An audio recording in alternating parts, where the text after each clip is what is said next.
I can see her looking over at me from her table.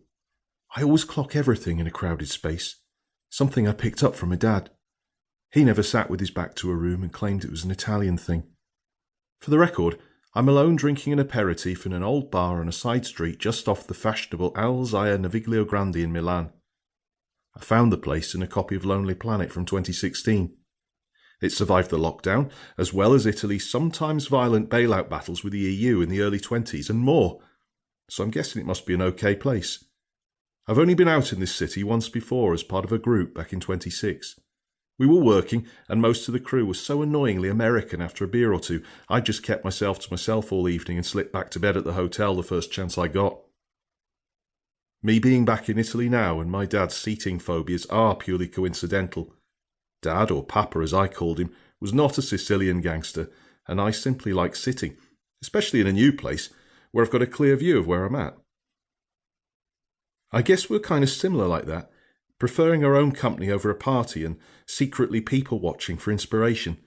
Dad taught me to read stories and individuals' gestures and postures, and he loved observing and contemplating the many ways different people interact. Above all, though, my father liked to surreptitiously feast his eyes on beautiful women.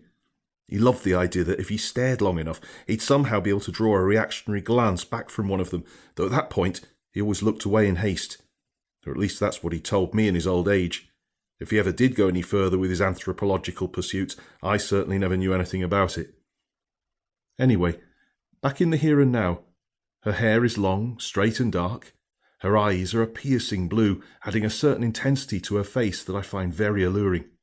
She's got olive skin, typical of a local girl, and as our eyes briefly meet across the room, I suddenly feel a chill forcing me to lower my gaze towards the spritz I've been sipping. My fingers, nervously detached, rotate the little glass slowly round and round on its spot before I find the courage to look up again. There's a man sitting opposite her. He looks bored. They haven't spoken in what seems like an age when, without much ado, he suddenly just gets up and excuses himself with a polite little bow of the head. On his way out, he lightly brushes my table. "Scusi," he mutters softly as he shuffles by.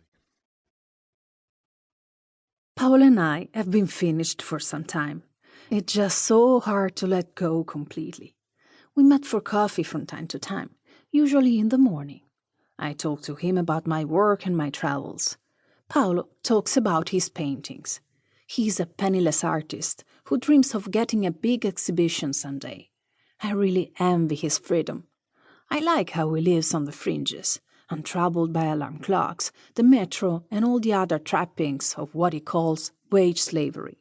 But it's just not something I can do with him anymore. It was great when we were younger, but now I can't explain it. I've been working for the same company for over 80 years since I graduated from the university here in Milan. I have a really good position, and unlike most Italians in this decade, I do still get to travel abroad because of my job, and I love that. So you could say I'm comfortable and happy with my life as it is.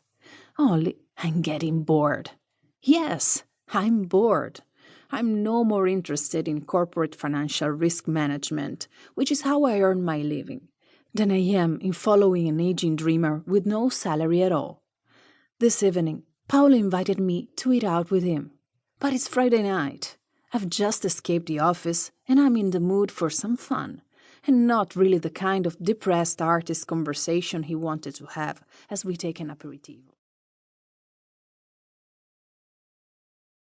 To keep listening to this audiobook, I've left you a link in the description so you can do it, at no cost thanks to Audible's 30-day free trial.